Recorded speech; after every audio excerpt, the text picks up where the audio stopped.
Congratulations! You're about to participate in one of the most important tools in our democracy. Hi, I'm Janet Dominitz, Executive Director of MassPIRG. MassPIRG is here to tell you about some very important rules that need to be followed in order to get the signatures of registered voters on this petition. We can't emphasize this enough. These rules are really important. Make sure to download from MassPIRG's website our guide to petitioning and attend a training if you can. Now, on to the rules. Rule number 1, only collect signatures from people who are registered to vote in Massachusetts. Super simple, but super important. Rule number 2, don't make any extra marks on the front or back of the petition sheet. The petition sheets must be spotless, meaning no ink marks except for the registered voter signature, and no, you can't sign for somebody else, the address where the signer is registered to vote, and the spaces labeled city or town. We'll explain the city or town part later. And don't worry about filling in the ward or precinct columns. That's it. Nothing else goes on the sheet. No test marks, no underlining, no highlighting, no page numbers, no initials, no telephone numbers, no number of signatures collected, no extra marks anywhere on either side of the petition sheet. Of course, you want to make sure that you're keeping track of how many signatures you're collecting, but you can't do it by making a mark on the petition sheet. No erasing or crossing out mistakes. Just start over on the next line down and leave the incorrect line alone. No extra marks anywhere. Even if the signer just tests a pen anywhere on the petition sheet, and some will try, that will disqualify all the signatures on that page. So make sure to have a scratch paper out and ready just in case.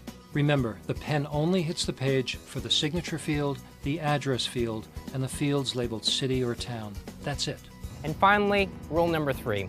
Each petition sheet can only have signatures with addresses from one city or town. Remember the city or town spaces we mentioned earlier? They'll be on one or both sides of the petition sheet.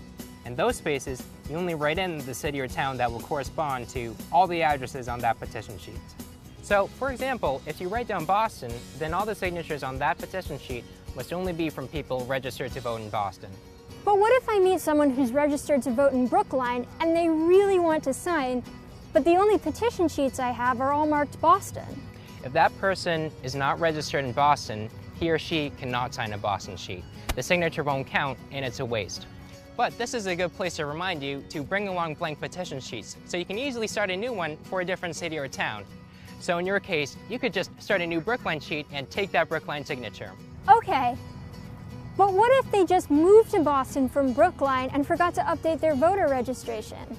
Can't they still sign the Boston sheet if they live in Boston and then tell you they'll update their information later?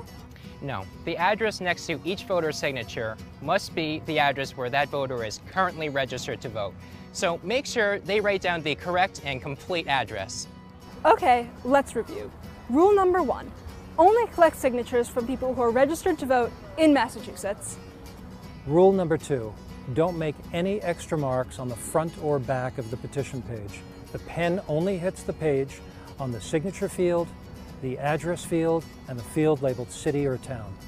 Rule number 3, each petition sheet can only have signatures with addresses from the city or town written in that sheet's city or town field. So if you fill in Boston, all your signatures must be from people registered to vote in Boston. Now let's give you an idea of what gathering signatures is all about. Try to petition in places where most of the people you run into are from the town you're in, like outside supermarkets or a post office. Remember, we don't have a lot of time to collect tens of thousands of signatures, so avoid lengthy debates about the issue. You'll get more signatures if you just move on to the next person who's willing to sign. Don't forget to smile and say thank you, even if they don't sign. Have fun and let's go!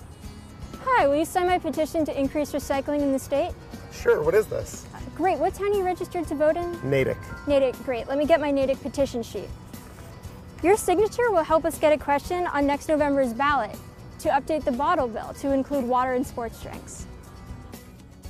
Great, thanks. When you're done for the day, make sure to stay organized by keeping your petition sheets alphabetized by city or town in a file folder, like this one. And make sure to report back the number of signatures you collected to whatever organization you're affiliated with. Thanks for the great tips and for helping us out with those really important rules. I want to remind everyone to bring plenty of water, clipboards, pens, and to wear appropriate clothing. And don't forget to download our guide to petitioning on the MassPIRG website. Together we can put democracy in action. Thanks.